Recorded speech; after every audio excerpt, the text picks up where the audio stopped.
General Eric Holder is taking the heat for some of the Obama administration's most controversial decisions, like putting the Christmas Day bombing suspect and 4 9/11 terror suspects on trial in federal criminal courts.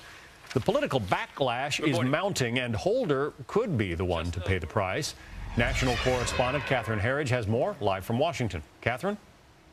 Good morning, John. A senior Republican on the House side, Congressman Frank Wolf, and a senior Republican on the Senate side, Senator Lindsey Graham, tell Fox they plan to introduce legislation that will effectively block the transfer of the 9/11 suspects to New York City by cutting off the money.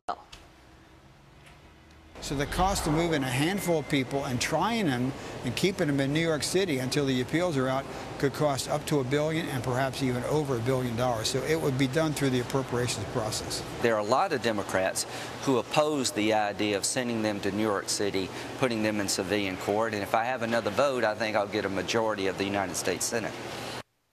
Senator Graham also says this is about the larger issue of, in his words, criminalizing the war. And the case of the alleged Christmas Day bomber, Graham says, shows the real problems the administration is creating by Mirandizing the suspect and forfeiting future intelligence about a real-time threat to the United States. John. And I guess there was a letter that went late last night from Capitol Hill to the Attorney General and the White House counterterrorism advisor. What do you know about that? Well, that's correct. The letter from the chair and ranking member of the Senate Homeland Security Committee is blunt, as it urges the Attorney General Eric Holder and the White House counterterrorism advisor John Brennan to immediately transfer the alleged Christmas Day bomber from civilian to military custody.